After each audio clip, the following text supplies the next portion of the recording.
सारथी। ओडिशा में नई सरकार का शपथ समारोह। पीएम मोदी समारोह में शामिल होंगे। ओडिशा में पहली बार बीजेपी की सरकार।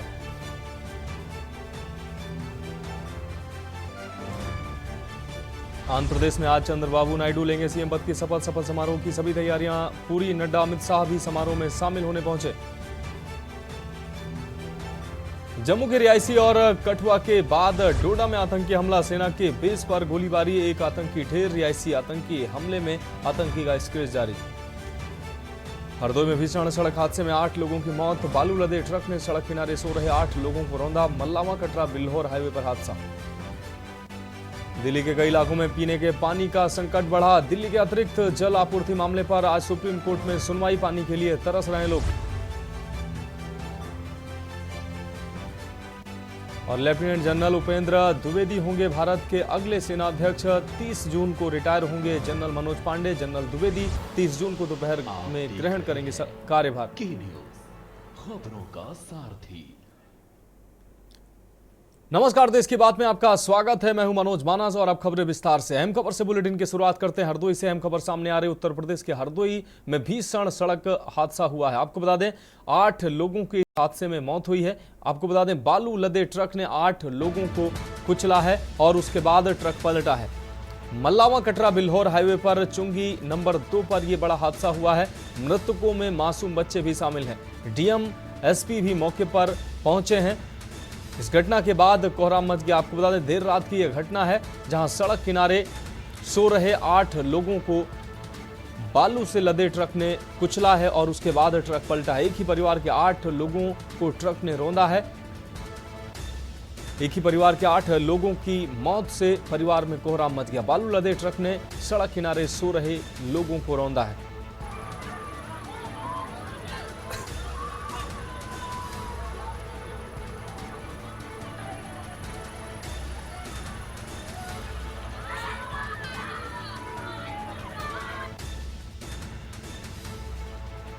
तो आपको बता दें भीषण सड़क हादसा हुआ है। घर के बाहर सो रहे परिवार पर बालू से भरा ट्रक पलट गया। दर्दनाक हादसे में एक ही परिवार के 8 लोगों की मौत हो गई। वहीं एक बच्ची घायल हो गई। बालू से भरा ट्रक अचानक घर के बाहर सो रहे परिवार पर पलट गया। इस दर्दनाक हादसे से आसपास के क्षेत्र में कोहराम मच गया। मौके पर भारी पुलिस बल पहुंचा है, जिसके बाद पुलिस ने शवों का पंचनामा भरकर पोस्टमार्टम के लिए भेजा है। आपको बता दें कि हरदोई के मल्लावा थाना क्षेत्र की यह घटना है। स्थानीय पुलिस ने मौके पर पहुंचकर रेस्क्यू ऑपरेशन चलाया है और जेसीबी और हाइड्रा की मदद से ट्रक के नीचे दबे शवों को बाहर निकाला। घायलों में अवधेश पुत्र रामपाल, सुधा पत्नी अवधेश, हीरो पुत्र करण पुत्र रवि किशन सहित 8 लोगों की मौत हुई है, जिसमें 4 बच्चे भी शामिल हैं और एक बच्ची गंभीर रूप से घायल भी हुई है, जिसका इलाज अस्पताल में जारी है। तो कुल मिलाकर 8 लोगों की दर्दनाक ये मौत हुई है, जिसमें 4 बच्चे शामिल हैं और एक बच्ची गंभीर रूप से घायल बताई जा रही है। देर रात की ये घटना बताई जा रही है। तो काल मौके पर पुलिस प्रशासन पहुंचा और रेस्क्यू ऑपरेशन चलाया गया। सुबह होते होते सभी शवों को बाहर निकाला गया। 8 लोगों की इस दुर्घटना में दुखद मौत हुई है। आपको बता दें एक बच्ची भी गंभीर रूप से घायल हुई है। कुल मिलाकर 8 लोगों की जिनकी मौत हुई है उसमें 4 बच्चे भी शामिल हैं।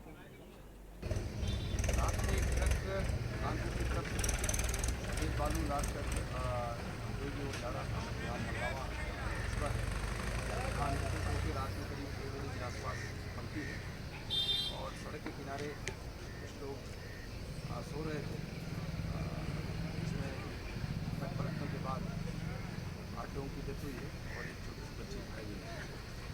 अभी हम लोग घटनास्थल पर ही देख रहे हैं कि घटना कैसे हुई। जो डेड बॉडीज हैं उन्हें पोस्टमार्टम के लिए भेज दिया गया है। तो ये बड़ी दुखद घटना सामने निकल कर आई है। आपको बता दें 8 लोगों की इस घटना में दुखद मौत हुई है, जबकि एक बच्ची गंभीर रूप से घायल बताई जा रही है। आपको बता दें कि अनियंत्रित ट्रक, बालू लदे ट्रक ने इस परिवार को कुचला है। सड़क के किनारे सो रहे परिवार पर ये बालू का ट्रक पलटा है, जिसके बाद ये बड़ी घटना सामने आई है।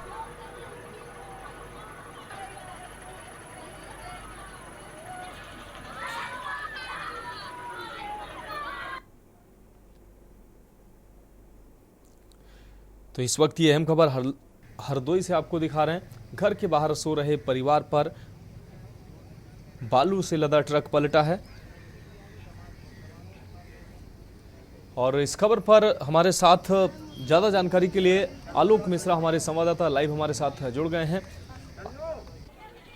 आलोक, ये बड़ी दुर्घटना सामने आई है। एक ही परिवार के 8 लोगों की मौत से परिवार में कोहराम मचा हुआ है। क्या कुछ अहम अपडेट है अब तक?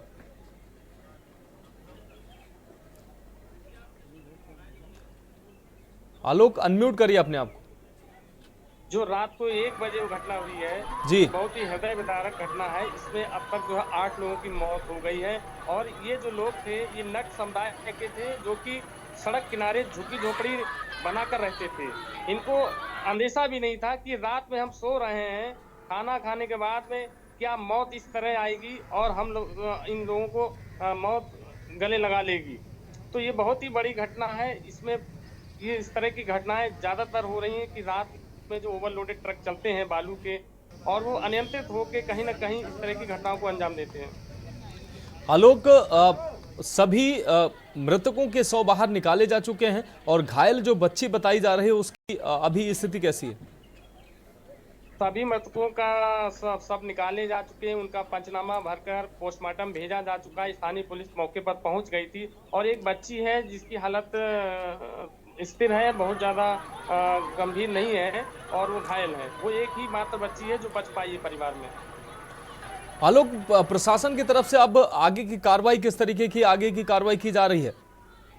प्रशासन मौके पर पहुंच गया था और लगातार रेस्क्यू जारी था प्रशासन और पुलिस का, और इस तरह के लोगों को जल्द से जल्द जो है वहां पहुंचाएगा, सबों को और घायलों को भी। लेकिन प्रशासन इस तरह की घटना की समीक्षा कर रहा है, किस तरीके से ये लोग वहां रह रहे थे, क्यों रह रहे थे और इस तरह की घटना कैसे हो गई। क्या प्रशासन या किसी अधिकारी ने इन लोगों को चिन्हित किया कि सड़क किनारे झुग्गी झोपड़ी किस तरह बना के रह रहे हैं? आलोक, बड़ा सवाल यह है कि झुग्गी झोपड़ी बनाकर रह रहे थे वो विषय अलग था, लेकिन सड़क किनारे ये सो रहे थे ये अलग विषय है। इसके अलावा अब तक जो आरोपी ट्रक ड्राइवर है क्या पुलिस की गिरफ्त में आया है या अभी तक नहीं आ पाया है? ड्राइवर की कोई जानकारी नहीं है कि वो गिरफ्तार हुआ है। ड्राइवर फिलहाल फरार है। इस तरह की कोई जानकारी अभी अपडेट नहीं हुई है। तो आलोक, आप नजर बनाए रखिए, आगे भी आपसे अहम अपडेट लेंगे। तो इस वक्त ये बड़ी घटना आपको दिखा दें। आलोक, आपका बहुत शुक्रिया फिलहाल के लिए। तो ये बड़ी घटना सामने आई है, 8 लोगों की दुखद मौत हुई है। इस दुर्घटना में एक ही परिवार के 8 लोगों की मौत से परिवार में कोहराम मच गया। इस वक्त ये बड़ी खबर आपको दिखा रहे हैं, अहम अपडेट। इस दुर्घटना में सड़क हादसे में 8 लोगों की मौत हुई है। आपको बता दें कि नट समुदाय का ये परिवार सड़क किनारे झुग्गी झोपड़ियों में रहता था और सड़क किनारे ये लोग रात में सो रहे थे और रात के अंधेरे में इनको मौत इस तरीके से आगोश मिलेगी, इनको खुद इस बात का अंदाजा नहीं था। अब रुक करेंगे अगली अहम खबर का। तेलुगु देशम पार्टी यानी कि TDP chief N Chandrababu Naidu आज चौथी बार आंध्र प्रदेश के मुख्यमंत्री के रूप में शपथ लेंगे। शपथ ग्रहण समारोह में प्रधानमंत्री नरेंद्र मोदी, केंद्रीय गृह मंत्री अमित शाह और केंद्रीय मंत्री जेपी नड्डा और बंडी संजय कुमार के साथ साथ कई अन्य नेताओं के शामिल होने की उम्मीद है। अमित शाह और जेपी नड्डा मंगलवार शाम को ही समारोह में शामिल होने के लिए हैदराबाद पहुंच गए हैं। इससे पहले मंगलवार को टीडीपी और एनडीए के विधायकों ने नायडू को अपना नेता चुना और इसके बाद राजग नेताओं के अनुरोध के बाद राज्यपाल एस अब्दुल नजीर ने मंगलवार को नायडू को सरकार बनाने के लिए आमंत्रित किया। बाद में नायडू ने यहां राजभवन में नजीर से मुलाकात की। चंद्रबाबू नायडू विजयवाड़ा के बाहरी इलाके के केशरपल्ली में गन्नावरम एयरपोर्ट के सामने मेधा आईटी पार्क के पास दोपहर 11:27 पर शपथ लेंगे, जिसकी तैयारियां लगभग पूरी हो चुकी हैं। नायडू के साथ अन्य नेताओं के भी शपथ लेने की संभावना है, जिनमें जनसेना प्रमुख पवन कल्याण और इसके वरिष्ठ नेता एन मनोहर, नायडू के पुत्र नारा लोकेश और तेदेपा आंध्र प्रदेश के नेता अचेन नायडू शामिल हो सकते हैं। पवन कल्याण का डिप्टी सीएम बनना लगभग तय माना जा रहा है।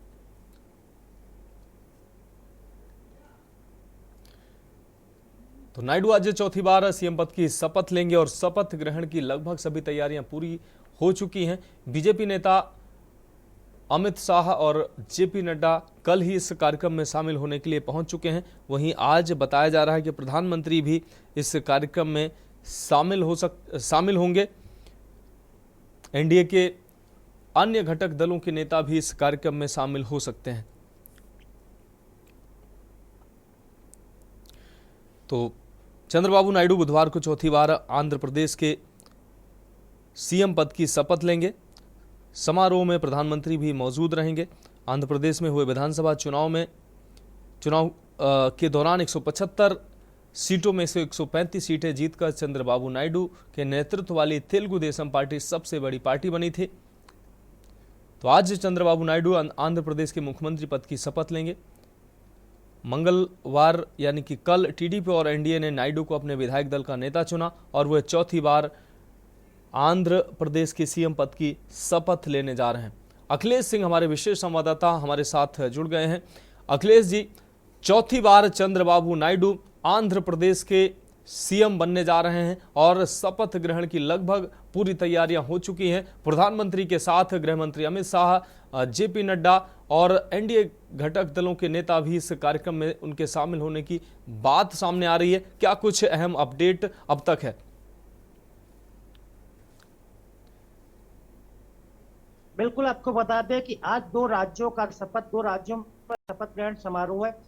एक तो आंध्रा में सरकार बननी है, दूसरी उड़ीसा में सरकार का गठन होना है। दोनों जगह शपथ ग्रहण समारोह का आयोजन किया गया है। उड़ीसा में अगर उड़ीसा में देखी जाए तो उड़ीसा में भारतीय जनता पार्टी की सरकार बन रही है, जबकि आंध्र प्रदेश में टीडीपी की सरकार बन रही है। दोनों जगह भारतीय जनता पार्टी के सहयोगी कहा जाए या फिर कहा जाए एनडीए की सरकार बन रही है, क्योंकि उड़ीसा में भारतीय जनता पार्टी अपने दम पर सरकार बना रही है, जबकि उड़ीसा के बाद आंध्रा में एनडीए की सरकार यानी कह सकते हैं टीडीपी की सरकार बन रही है, लेकिन टीडीपी एनडीए में शामिल है। तो आज जब आंध्रा सरकार का शपथ ग्रहण समारोह होगा तो वहां चंद्रबाबू नायडू शपथ लेंगे। वहीं अगर उड़ीसा में बात की जाए तो उड़ीसा में भारतीय जनता पार्टी के पर्यवेक्षकों ने में जाकर भारतीय जनता पार्टी के 3 मनोनीत नामों को तय किया था। उनमें से एक मुख्यमंत्री का नाम और 2 डिप्टी सीएम के नाम पर नाम तय किए गए। तो और जो होने वाला उड़ीसा के भुवनेश्वर के विधि स्थल पर शपथ ग्रहण समारोह होगा, जहां पर प्रधानमंत्री नरेंद्र मोदी पहुंचेंगे, केंद्रीय गृह मंत्री अमित शाह पहुंचेंगे, भारतीय जनता पार्टी के शासित सभी राज्यों के मुख्यमंत्री पहुंचेंगे। इसके साथ ही कई केंद्रीय मंत्रियों को भी आमंत्रित किया गया। इसके अलावा उड़ीसा में करीब 30,000 कार्यकर्ताओं को, कुछ अतिथियों को और आम जनता के कुछ अखिलेश जी, अगर आंध्रा की बात की जाए तो आंध्र प्रदेश वासियों के लिए ये 2 बड़ी खबरें हैं और 2 नई खबरें हैं। एक तो प्रधानमंत्री चंद्रबाबू नायडू नए सीएम के तौर पर शपथ ले रहे हैं। आंध्र प्रदेश के वासियों के लिए को नया सीएम मिल रहा है। इसके अलावा नई राजधानी भी आंध्र प्रदेश वासियों को मिल रही है। अमरावती नई राजधानी के तौर पर प्रदेशवासियों को मिल रही है। बिल्कुल, ये आंध्र वासियों की अमरावती में राजधानी बनाने की बात कुछ समय से मांग चल रही है। जब आंध्रा और तेलंगाना का विभाजन हुआ, जब दोनों राज्य बने थे, जब आंध्रा को विभाजित करके तेलंगाना नया राज्य बनाया गया था, तो उस समय से ही आंध्र के लोग ये चाहते थे कि राजधानी यहाँ पर ही बने। तो अमरावती को लेकर चल रहा था, जिसको चंद्रबाबू नायडू ने लोकसभा चुनाव और विधानसभा चुनाव दोनों में मुद्दा बनाया था। और ये तैयारी भी चल रही थी चंद्रबाबू नायडू की तरफ से, क्योंकि चंद्रबाबू नायडू शुरू से चाहते थे कि अमरावती में प्रदेश की राजधानी बने। वही जगन मोहन रेड्डी बिल्कुल नहीं चाहते थे कि वहां पर बने। ये लंबे समय तक इस पर विवाद चला। आखिरकार अंत में फाइनल हुआ कि अमरावती भी आंध्रा की राजधानी रहेगी और चंद्रबाबू नायडू जैसा चाहते थे वैसा ही हुआ। और अब उनकी वहां पर आंध्रा में सरकार बन रही है, टीडीपी की सरकार बनेगी। उसके मुख्यमंत्री का चेहरा चंद्रबाबू नायडू मुख्यमंत्री के तौर पर संभाल लेंगे। निश्चित रूप से अखिलेश जी, इस तमाम जानकारी को साझा करने के लिए आपका बहुत शुक्रिया। आप हमारे साथ बने रहिए, आगे भी आपसे हम अपडेट लेंगे। तो आपको बता दें कि आंध्र प्रदेश में चौथी बार मुख्यमंत्री पद की शपथ लेंगे चंद्रबाबू नायडू। पवन कल्याण का उप मुख्यमंत्री बनना लगभग तय माना जा रहा है। अब रुक करते हैं अगली खबर का। ओडिशा में प्रचंड बहुमत के साथ वापसी करने के बाद भाजपा ने मुख्यमंत्री के तौर पर 4 बार के विधायक मोहन चरण मांझी को सीएम के लिए चुना है। सीएम मांझी आज अपने पद और गोपनीयता की शपथ लेंगे। मांझी सरकार में 2 उप मुख्यमंत्री भी होंगे। वरिष्ठ नेता केवी सिंह देव और प्रभाती परिदा डिप्टी सीएम पद की शपथ लेंगे। आज शाम 5 बजे भुवनेश्वर के जनता मैदान में मांझी सरकार का शपथ ग्रहण समारोह होगा। मांझी सरकार के शपथ ग्रहण समारोह में प्रधानमंत्री नरेंद्र मोदी समेत कई केंद्रीय मंत्री और कई राज्यों के मुख्यमंत्री भी शामिल होंगे। मांझी ओडिशा के 15वें मुख्यमंत्री चुने गए हैं और प्रदेश में पहली बार बीजेपी नेतृत्व की सरकार भी बनेगी, जिसका वो नेतृत्व करेंगे। दरअसल इस बार के विधानसभा चुनाव में बीजेपी ने ऐतिहासिक जीत दर्ज कर बहुमत हासिल किया है। इसी के साथ राज्य में 24 साल बाद बीजेडी सत्ता से बाहर हुई है। बीजेपी को 147 सीटों में 78 सीटें मिली। मोहन चरण मांझी खनिज संपन्न केंदुझर जिले के एक मजबूत और तेज तर्रार आदिवासी नेता हैं। वह एक साधारण पृष्ठभूमि से आते हैं और अब मांझी प्रदेश की कमान संभालेंगे।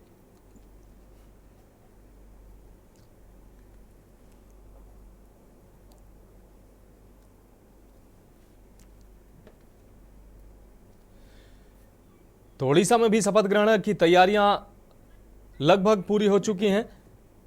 मोहन चरण मांझी ओडिशा के अगले मुख्यमंत्री पद की शपथ लेंगे। काफी तेज तर्रार नेता मांझी माने जाते हैं और भाजपा ने प्रचंड जीत के साथ ओडिशा में पहली बार भाजपा अब सरकार बनाने जा रही है और मोहन चरण मांझी के नेतृत्व में भाजपा ओडिशा में प्रचंड बहुमत के बाद अब सरकार बनाने जा रही है। और हमारे विशेष संवाददाता अखिलेश सिंह जी हमारे साथ लगातार बने हुए हैं। अखिलेश जी, आपके पास आएंगे।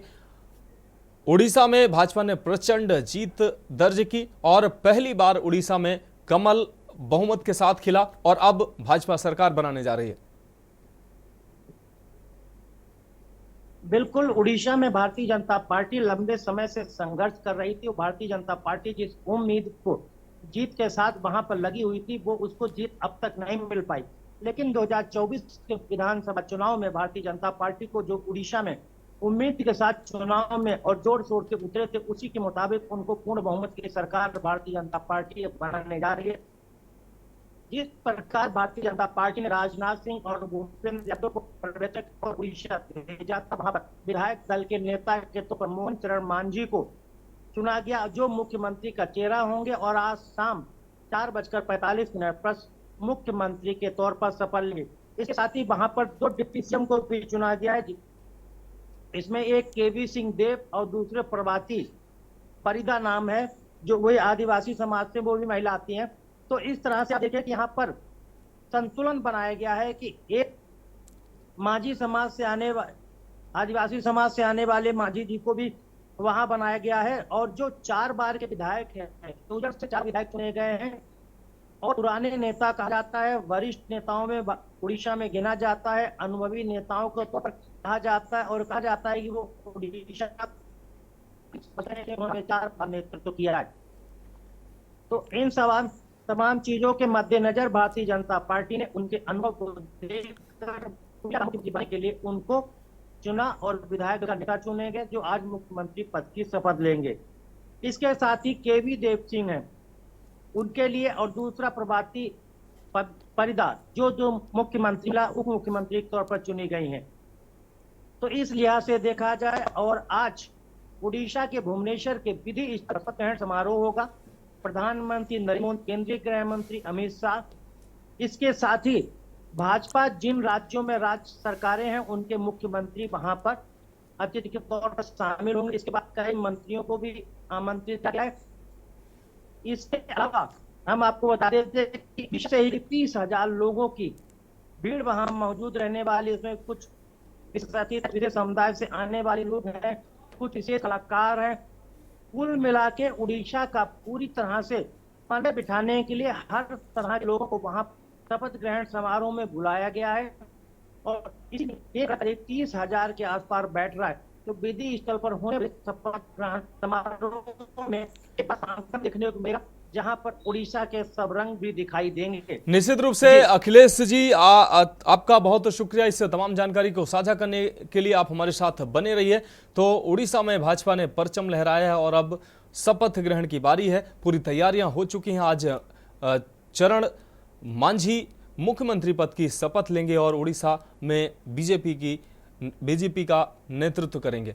अब रुक करते हैं अगली खबर का। जम्मू से अगली खबर है, जहां रियासी आतंकी हमले में आतंकी का स्केच जारी किया गया। आतंकी की तलाश के लिए सुरक्षा बलों का सर्च ऑपरेशन जारी है। संदिग्ध आतंकी की अब तक कोई सुराग इस आतंकी का नहीं लग पाया है। श्रद्धालुओं से भरी बस में फायरिंग से 10 लोगों की जान गई थी और अब इस घटना में जो मुख्य आतंकी है उसका स्केच जारी किया गया है।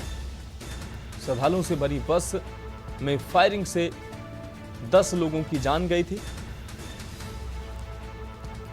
तो पिछले कई दिनों से जम्मू कश्मीर में तनाव बढ़ा हुआ है। रियासी और कठुआ के बाद अब एक और आतंकी हमला हुआ है। जम्मू कश्मीर के डोडा जिले में भी सेना के स्थायी ऑपरेटिंग बेस पर आतंकियों द्वारा गोलीबारी की गई। इस दौरान सेना के 2 जवान भी घायल हुए हैं। मुठभेड़ में एक आतंकी के मारे जाने की भी खबर है। तो फिलहाल हम रियासी आतंकी हमले की बात कर रहे हैं। आतंकी का स्केच जारी किया गया है। आतंकी की तलाश के लिए सुरक्षा बलों का सर्च ऑपरेशन जारी है। अखिलेश सिंह हमारे विशेष संवाददाता लगातार हमारे साथ जुड़े हुए हैं। अखिलेश जी, रियासी आतंकी हमले में 10 श्रद्धालुओं की जान गई थी। अभी तक आतंकी मुख्य जो आतंकी था उस तक सुरक्षा बलों की पहुंच नहीं हो पाई है। हालांकि एक आतंकी की आज एक मुठभेड़ में मौत भी हुई है, लेकिन 10 जो श्रद्धालुओं के मौत का आरोपी आतंकी था अब तक उस तक पहुंच नहीं हो पाई है सुरक्षा बलों की और उसका स्केच जारी किया गया है। बिल्कुल बता दें, जम्मू कश्मीर में आतंकी और दहशतगर्दों का जो हलचल है और वहां पर हमले लगातार जारी हैं। एक के बाद एक जम्मू कश्मीर में दहशतगर्द हमला कर रहे हैं, आतंकवादी गतिविधियों को अंजाम दे रहे हैं। आपको बताते हैं कि जिस शपथ ग्रहण समारोह प्रधानमंत्री का चल रहा था उस दौरान रिहाई में भरी बस श्रद्धालुओं पर हमला आतंकियों की तरफ से किया गया था। उसके बाद वहां पर सर्च ऑपरेशन चलाया गया। इस आतंकी हमले में करीब 10 लोगों की मौत हुई थी और कई लोग घायल हुए थे। सेना और वहां पर स्थानीय पुलिस मिलकर सर्च ऑपरेशन चल रही है।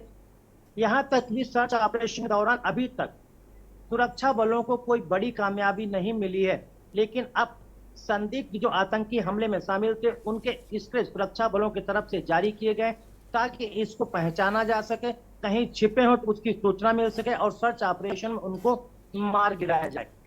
फिलहाल सर्च ऑपरेशन अभी जारी है, लेकिन अभी सुरक्षा बल इस स्केच जारी करने के बाद भी अपनी मंजिल की ओर लगातार बढ़ रहे हैं कि किस तरह से इस मंसूबों को पालने वाले आतंकियों और ना मंसूब और जो दहशतगर्द मंसूबा पाल के घुसपैठ करते हैं उनके मंसूबों को किस तरह से पानी फेरा जाए और उनको सर्च ऑपरेशन में मार गिराया जाए। आपको बता दें, इसके अलावा 2 और आतंकी हमले हुए हैं।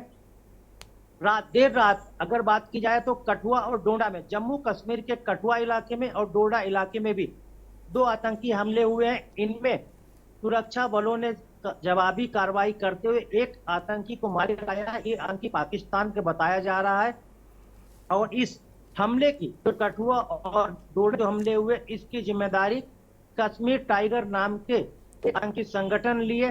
फिलहाल वहां पर सुरक्षा बलों का और जम्मू पुलिस का सर्च अभियान चल रहा है।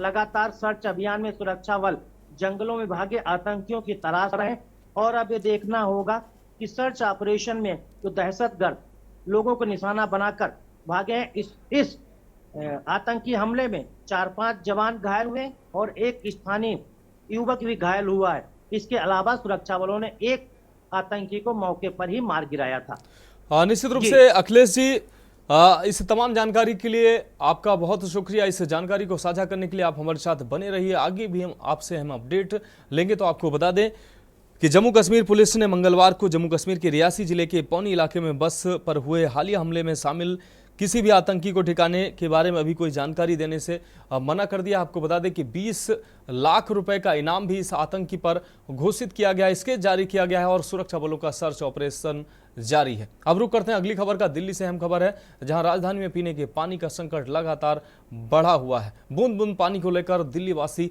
तरस रहे हैं और कई इलाके में अतिरिक्त जल आपूर्ति पर आज सुप्रीम कोर्ट में सुनवाई भी होनी है। हरियाणा से अतिरिक्त पानी छोड़े जाने की भी मांग की गई है।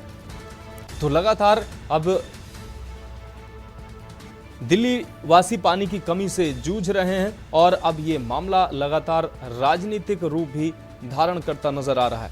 तो दिल्ली से ये अहम खबर आपको दिखा रहे हैं। राजधानी में पीने के पानी का संकट लगातार बढ़ा हुआ है और दिल्ली वासी पानी की एक एक बूंद के लिए तरस रहे हैं। विशेष संवाददाता हमारे अखिलेश सिंह जी लगातार हमारे साथ जुड़े हुए हैं। अखिलेश सिंह जी, दिल्ली वासी एक एक बूंद पानी के लिए तरस रहे हैं और अब ये मामला राजनीतिक रंग भी इस मामले पर चढ़ता नजर आ रहा है। आरोप प्रत्यारोप का भी दौर शुरू हो गया है। सुप्रीम कोर्ट की भी इसमें एंट्री हुई है।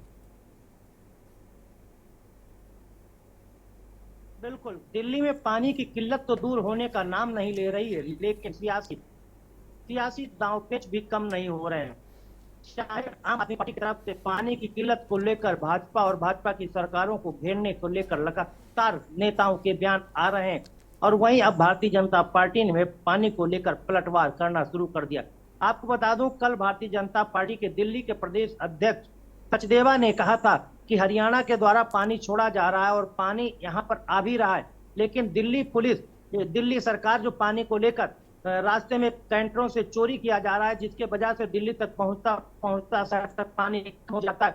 दिल्ली सरकार उस पर रोक लगाए और जल बोर्ड दिल्ली का है वो उस पर निगरानी करे। हरियाणा तो पानी छोड़ रहा है, लेकिन दिल्ली की सरकार जब तक पानी को पहुंचाने में नाकाम हो रही। वो आज इसी पानी की किल्लत दूर करने के लिए सुप्रीम कोर्ट में सुनवाई होगी। सुप्रीम कोर्ट में सुनवाई में जस्टिस प्रशांत कुमार मिश्रा और जस्टिस प्रसन्ना बीच आज इस पर सुनवाई करेगी।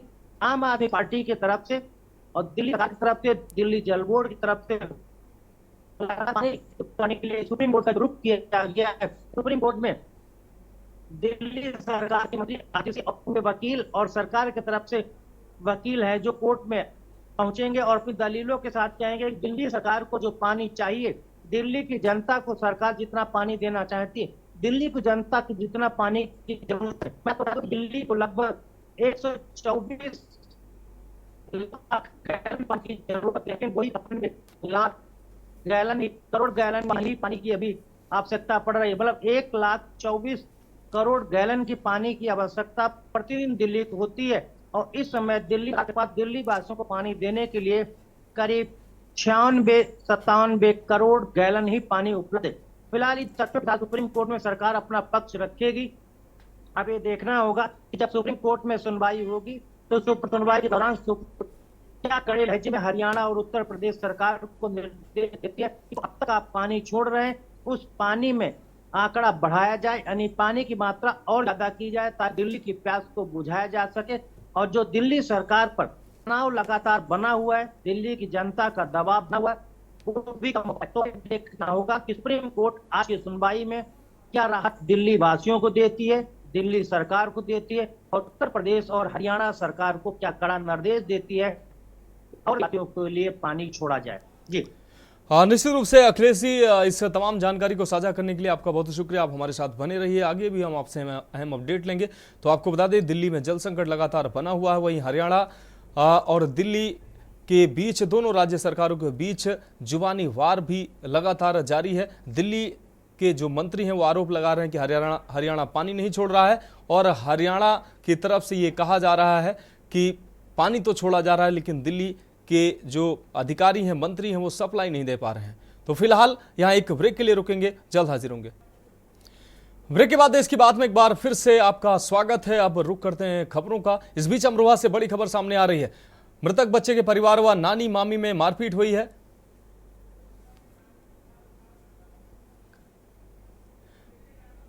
बच्चे की बीमारी के चलते मौत हुई है।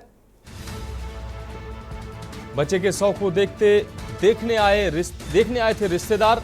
डिडोली कोतवाली क्षेत्र के गांव कपासी का यह पूरा मामला है। तो इस वक्त की अहम खबर, अमरोहा में इंसानियत को शर्मसार कर देने वाला मामला सामने आया है। बच्चे के शव के सामने महिलाओं में जमकर मारपीट हुई है।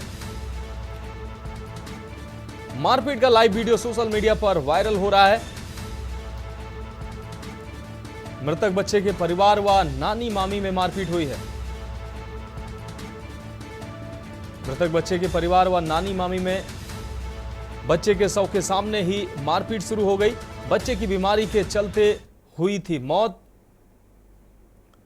तो अमरोहा से यह अहम खबर आपको दिखा रहे हैं।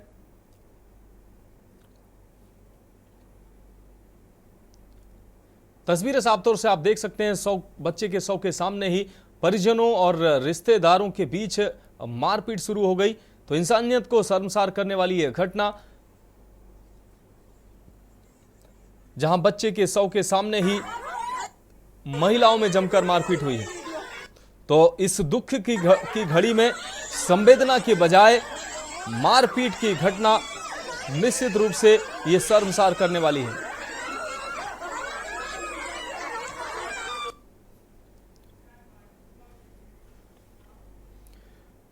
अब रुक करते हैं अगली खबर का। राहुल गांधी आज केरल के दौरे पर हैं। लोकसभा चुनाव नतीजों के बाद राहुल गांधी का ये पहला केरल दौरा होगा। राहुल अपने चुनाव क्षेत्र वायनाड और मलपुरम में जनसभा भी करेंगे। राहुल ने इस बार वायनाड और रायबरेली सीट से जीत दर्ज की है। सोनिया, राहुल और प्रियंका गांधी मंगलवार 11 जून को रायबरेली पहुंचे थे।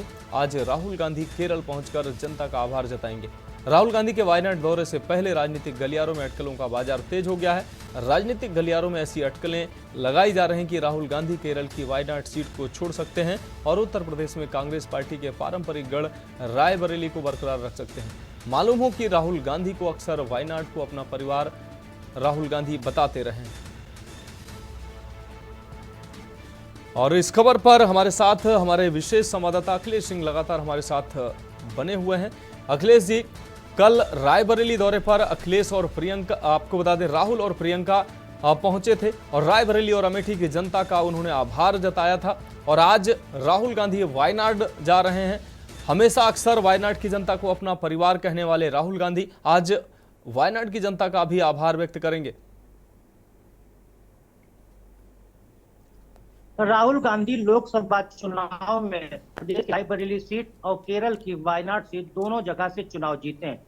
राहुल गांधी दोनों जगह से चुनाव जीतने के बाद कल 11 जून को रायबरेली पहुंचे थे और उन्होंने रायबरेली और अमेठी की संयुक्त सभा जनता को संबोधित करते उनका धन्यवाद ज्ञापित किया था कि कांग्रेस उनको रायबरेली से जनता ने जिताया है, इसलिए उनका धन्यवाद। और राहुल गांधी केरल के यात्रा पर है, वहां वो लोकसभा चुनाव वायनाड सीट से जीते हैं तो वायनाड की जनता का धन्यवाद करेंगे। आपको बता दें कि राहुल गांधी वायनाड से 3,64,422 वोटों से जीते हैं और उन्होंने सीपीआई के राजा को चुनाव हराया है। राहुल गांधी वायनाड से इस बार दूसरी बार वहां से सांसद चुने गए हैं। विधान के अनुसार कोई भी सांसद, कोई भी कैंडिडेट, किसी पार्टी के नेता अगर 2 चुनाव जीतता है तो उसको 16 दिनों के अंदर अपने उस सीट से त्याग पत्र देना होता है और संसद को लिखकर देना रहेगा। तो इस लिहाज से राहुल जी पहले रायबरेली गए, वहां से उन्होंने जनता का धन्यवाद दिया कि उन्होंने उनकी मदद जिताया। आज वायनाड की जनता को वो धन्यवाद करेंगे कि उन्होंने वायनाड की जनता ने गांधी को 3,64,422 वोटों से जिताया, लिहाजा वो धन्यवाद करते हैं। अब तय राहुल को करना होगा कि रायबरेली और वायनाड में से कौन सी सीट, क्योंकि एक ही सीट से वो सांसद बने रह सकते हैं और सीट से उनको छोड़ पड़ेगा। तो अंदर जो खबर मिल रही है उसके मुताबिक कहा जा रहा है कि राहुल गांधी केरल की वायनाड सीट को छोड़ सकते हैं और रायबरेली से सांसद बने रह सकते हैं। इसीलिए राहुल गांधी उस सीट को छोड़ने से पहले आज केरल पहुंच रहे हैं और केरल में वायनाड की जनता, जो वायनाड लोकसभा क्षेत्र के लोग हैं, नेता हैं और पार्टी के पदाधिकारी हैं, उन सबका धन्यवाद करेंगे। साथ ही साथ वायनाड की जनता का धन्यवाद करके, और शायद ये लगता है कि जब संसद का सत्र होगा तो राहुल गांधी वायनाड की लोकसभा सीट से इस्तीफा दे देंगे और रायबरेली से सांसद बने रहेंगे। जी हाँ, निश्चित रूप से अखिलेश जी, इस तमाम जानकारी के लिए आपका बहुत शुक्रिया। आप हमारे साथ जुड़े और तमाम जानकारियां साझा की, आपका फिलहाल बहुत शुक्रिया इस तमाम जानकारी के लिए। तो आपको बता दें कि आज वायनाड के दौरे पर रहेंगे राहुल गांधी और जनसभा को संबोधित करेंगे और वायनाड की जनता से आभार व्यक्त करेंगे। अब रुक करेंगे अगली खबर का। सीतापुर से अहम खबर सामने आ रही, जहां गांव में आग की भीषण घटना सामने आई है। 1 दर्जन घर जलकर खाक हुए हैं। कड़ी मशक्कत के बाद आग बुझाई जा सकी है। घरों में आग से अनाज जलकर राख हुआ है। लोगों के सामने खाने का संकट भी खड़ा हो गया है। आपको बता दें, महमूदाबाद के शमशाबाद गांव का ये पूरा मामला है, जहां आग की बड़ी घटना सामने आई है। तो कई घरों को आग ने अपनी चपेट में ले लिया है और आग लगने से घरों में रखा सारा सामान, अनाज आदि सब कुछ जलकर राख हो गया है। अब इन परिवारों के सामने खाने का भी संकट पैदा हो गया है। अब बढ़ेंगे अगली खबर की ओर। बुलंदशहर से अगली खबर, जहां लूटपाट करने वाले 3 लुटेरे गिरफ्तार हुए हैं। फर्जी एसओजी टीम बनाकर लोगों को बंधक बनाते थे। पीड़ितों की शिकायत के बाद हरकत में आई है पुलिस ने मुठभेड़ के बाद 3 को गिरफ्तार किया है। पुलिस ने अवैध असलाहा और नकदी भी इनके पास से बरामद की है। फर्जी एसओजी टीम बनाकर लूट करने वाले 3 ये 7 लुटेरे गिरफ्तार हुए हैं।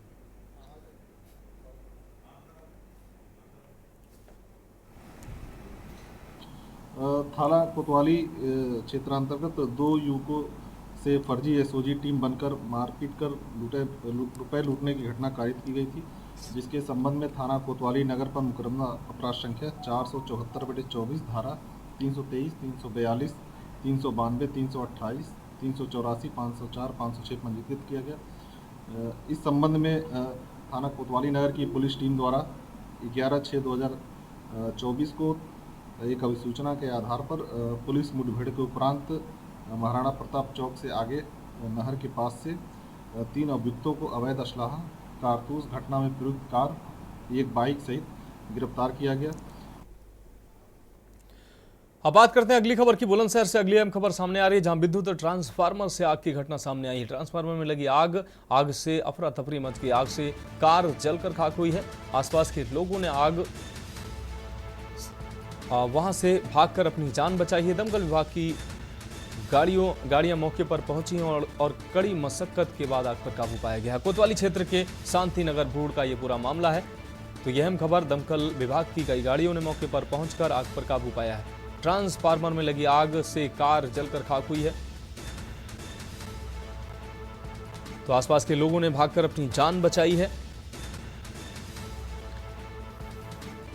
दमकल विभाग की कड़ी मशक्कत के बाद आग पर काबू पाया जा सका। के माध्यम से चिंगारी और वहाँ से अधिक गर्मी लोड की कार लगी और वहाँ एक नज़दीक गाड़ी खड़ी थी, उसमें भी बिल्कुल सटा के गाड़ी खड़ी थी, तो वो गलत तरीके से गाड़ी खड़ी थी, उससे भी कुछ आग बढ़ी थी। और बढ़ने के बाद हमारे यहाँ कुछ गाड़ी पहुँचने के बाद गाड़ी ने आग को कंट्रोल पाया। बड़ी गाड़ी पहुँच नहीं पाई, छोटी गाड़ी भी साथ में पहुँची थी, वो भी गाड़ी जाकर ही उसने कंट्रोल किया आपको। सर, आग लगने से कोई मकान भी जले या जनानी हुई है? नहीं, ऐसी कोई जनानी नहीं है, कोई मकानी के लिए वो गाड़ी जली। लगभग करीब आधा घंटे के लगभग लगा, क्योंकि लाइन काटने में कुछ समय होता ही है।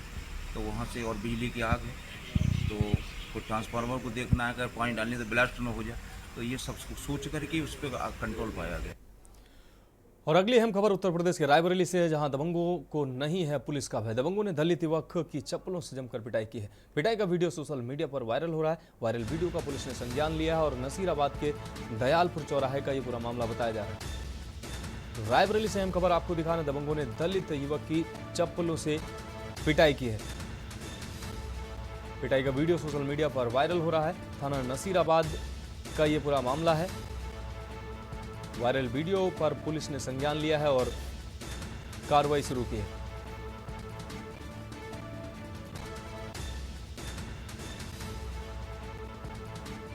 तो पिटाई का वीडियो सोशल मीडिया पर वायरल हो रहा है, ये अहम खबर आपको दिखा रहे हैं।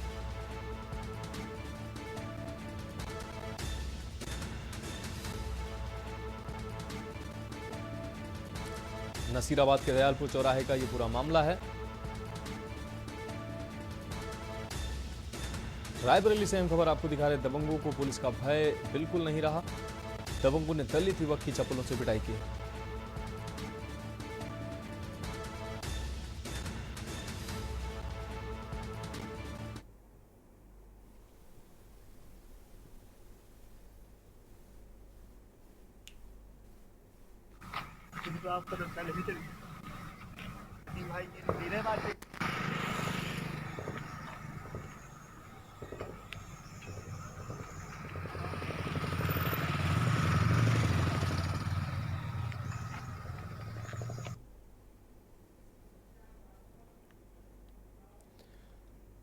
अगली खबर लखनऊ से, जहां 3 दिन में भीषण गर्मी का रेड अलर्ट जारी किया गया। 47 डिग्री पार पहुंचा है पारा। प्रयागराज में पारा मंगलवार को यूपी का सबसे गर्म शहर रहा प्रयागराज। लखनऊ, वाराणसी में भी तापमान 45 डिग्री के पार पहुंचा है। अगले 3 दिनों के लिए राज्य में गर्मी का रेड अलर्ट जारी किया गया है। प्रदेश के कई जिलों में लू चलने की भी चेतावनी जारी की गई है। यह अहम खबर लखनऊ से आपको दिखा रहे हैं। 3 दिनों के लिए भीषण गर्मी का अलर्ट जारी किया गया है। लखनऊ, वाराणसी, प्रयागराज में भीषण गर्मी पड़ रही है। प्रयागराज सबसे गर्म रहा। अब तक 47 डिग्री के पार पारा पहुंचा है। वहीं वाराणसी, लखनऊ में भी पारा 45 डिग्री के पार पहुंचा है। तो भीषण गर्मी से लोग जहां बेहाल नजर आ रहे हैं, वहीं अगले 3 दिनों के लिए राज्य में गर्मी का रेड अलर्ट भी जारी किया गया है। प्रदेश के कई जिलों में लू चलने की भी चेतावनी जारी की गई।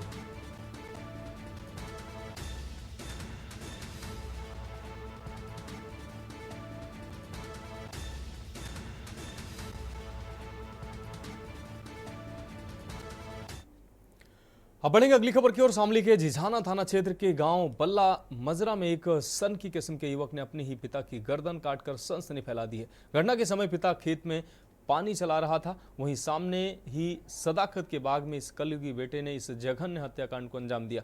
इतना नहीं, घटना के बाद कातिल पुत्र ने पिता का कुर्ता निकालकर उसमें पिता का सर लपेटकर करीब 400 मीटर दूर आदिल के बाग में फेंक दिया। सामने ही सदाकत के बाद बाग में कलयुगी एवं कातिल बेटे ने घटना को अंजाम दिया। सूचना मिलते ही थाना प्रभारी समेत जिले के पुलिस अधीक्षक व अतिरिक्त पुलिस अधीक्षक मौके पर पहुंचे। फॉरेंसिक टीम ने भी मौका मुआयना किया। आपको बता दें कि शामली जनपद के झिझाना थाना क्षेत्र के बल्ला मजरा गांव का निवासी करीब 55 वर्षीय फजलुर रहमान सुबह 10 बजे खेत में पानी चलाने गया था। कुछ ही देर बाद उसका छोटा बेटा जुनैद आयु करीब 20 वर्ष जिसकी बताई जा रही मौके पर पहुंच गया।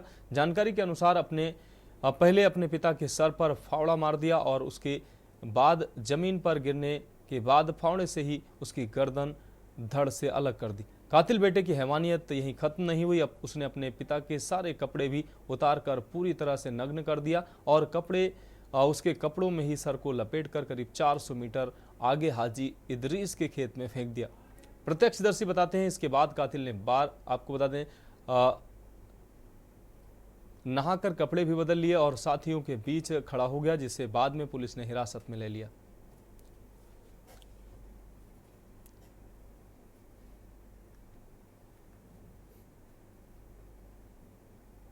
देखिए, एक रहमान नाम के व्यक्ति की जो है यहाँ पर जो है शव मिला था बल्ला मजरा गांव में जो है चौसाना चौकी क्षेत्र थाना झिझाना में। और इसमें जो है शिनाख्त के बाद जो है इसमें उन्हीं के पुत्र को जो है पूछताछ के लिए जो है शक के आधार पर हिरासत में लिया गया है। बॉडी को पीएम के लिए भेजा गया है और जो अग्रिम विधिक कार्रवाई है वो की जा रही है। सर, डेड बॉडी का जो हिस्सा एक गायब था उसकी रिकवरी हुई है सर? वो सर जो है वो मिल गया है। वो जहाँ पर उनका शव मिला था वहाँ से लगभग कुछ दूरी पर जो है अराउंड 500 मीटर्स पर जो है मिला था उन्हीं के कपड़ों में। उसे भी जो है साथ में पीएम के लिए भिजवा दिया। ठीक है।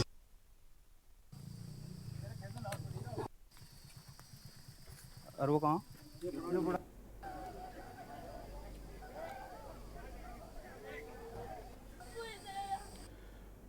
इस बीच उत्तर प्रदेश के कन्नौज से बड़ी खबर सामने आ रही है। इस वक्त की ये बड़ी खबर, कन्नौज में रात भर बिजली गुल रही है। भीषण गर्मी में बिन बिजली परेशान हुए लोग, तो कन्नौज वासियों को बिजली संकट का सामना करना पड़ रहा है। लोकल फॉल्ट के बाद गुल हुई बिजली, रात भर नहीं हो सकी है ठीक बिजली और कन्नौज वासी बिजली के लिए परेशान नजर आए। रात में फोन भी नहीं उठाते लापरवाह अफसर। तो कन्नौज से ये अहम खबर आपको दिखा रहे हैं। लाइनमैन भी बिना रिश्वत लिए ठीक नहीं करते हैं लाइन। कमोबेश हर जगह की यही स्थितियां हैं और कन्नौज में यही स्थिति बनी हुई है। सुखाना, बजरिया और अन्य क्षेत्रों में लाइट गुल रही है। उमस भरी गर्मी में रात भर जागकर लोगों ने अपनी रात गुजारी है। कन्नौज में रात भर बिजली गुल रही है।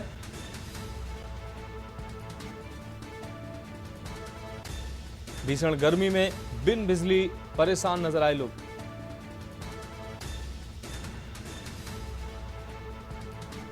तो रात भर कन्नौज वासी नींद नहीं ले पाए क्योंकि बिजली नहीं आई।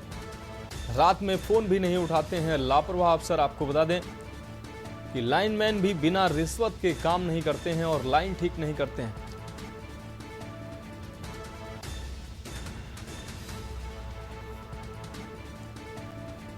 और शिबू सैनी हमारे संवाददाता कन्नौज से ज्यादा जानकारी के लिए हमारे साथ जुड़ गए हैं। शिबू, कन्नौज वासियों को राहत मिली या नहीं मिली? अब तक लाइट आई या नहीं आई, ठीक हुई नहीं हुई? तो बता दें, कन्नौज में जिस तरह बिजली की किल्लत चल रही थी वही लगातार शहर में बिजली की किल्लत बनी हुई है। रात में छोटा मोटा फाल्ट होता है तो लाइनमैन वहाँ पर आते नहीं है। जब उसके आला अधिकारियों को उनको फोन करो तो वो फोन नहीं पाते। जब लाइनमैन से बात होती है तो दबंगई दिखाते हैं और बगैर रिश्वत लिए वो लाइट नहीं सही करते हैं। लगातार कन्नौज में ये किल्लत बनी हुई है। तो निश्चित रूप से कन्नौज वासियों को लाइट की कटौती का सामना करना पड़ रहा। आपका बहुत शुक्रिया इस तमाम जानकारी के लिए शिबू। तो शोखाना, बजरिया सहित दर्जनों मोहल्लों में बिजली गुल रही है। भीषण गर्मी में लोग परेशान नजर आए। उमस भरी गर्मी में रात भर जाग कर लोगों ने अपनी रात गुजारी।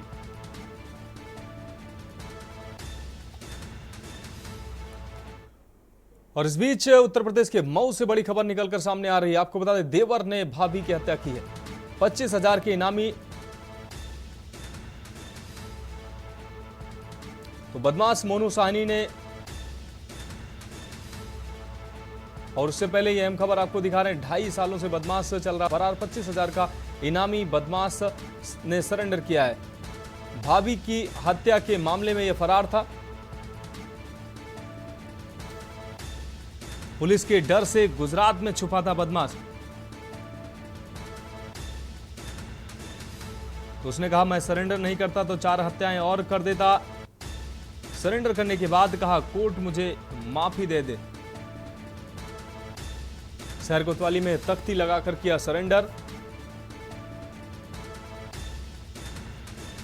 तो 25,000 के इनामी ने सरेंडर किया है। भाभी की हत्या में संलिप्त था बदमाश मोनू साहनी ने किया है सरेंडर।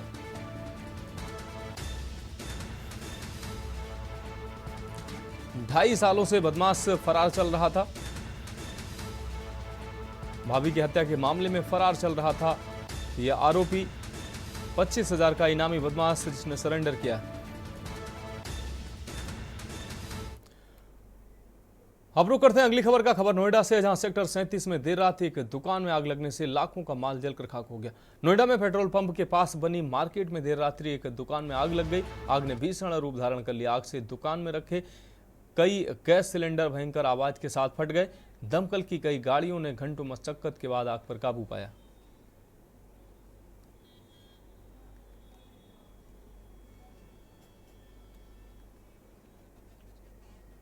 को सूचना मिली कि पेट्रोल पंप के बगल में दुकान में आग लग गई है। त्वरित कार्रवाई करते हुए हमने यहाँ मौके पे 10 गाड़ियां भेजी है।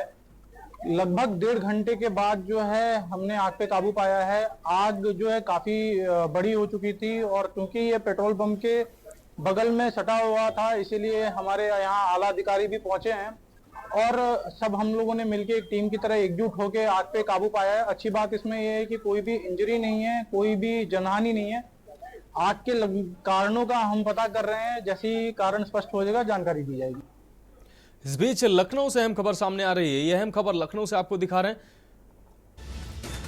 निर्वाचित 13 एमएलसी 14 जून को लेंगे शपथ। तो लखनऊ से इस वक्त की अहम खबर। मई में खाली हुई थी विधान परिषद की 13 सीटें। निर्वाचित एमएलसी को 14 जून को शपथ दिलाई जाएगी। लखनऊ से यह अहम खबर। भाजपा के विजय बहादुर पाठक को दिलाई जाएगी शपथ। इसके अलावा 12 अन्य एमएलसी भी शपथ ग्रहण करेंगे। डॉक्टर महेंद्र सिंह, अशोक कटारिया को भी शपथ दिलाई जाएगी। मोहित बेनीवाल, संतोष सिंह, धर्मेंद्र सिंह को भी दिलाई जाएगी शपथ। राम तीरथ सिंह, बलराम यादव को भी दिलाई जाएगी शपथ। किरणपाल कश्यप, गुड्डू जमाली को शपथ दिलाई जाएगी। तो लखनऊ से अहम खबर। निर्वाचित 13 एमएलसी 14 जून को शपथ लेंगे। मई में खाली हुई थी विधान परिषद की 13 सीटें। तो निर्वाचित एमएलसी को 14 जून को शपथ दिलाई जाएगी।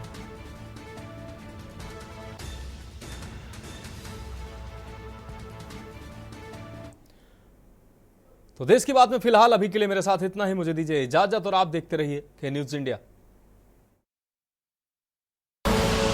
आप देख रहे हैं के न्यूज, खबरों का सारथी।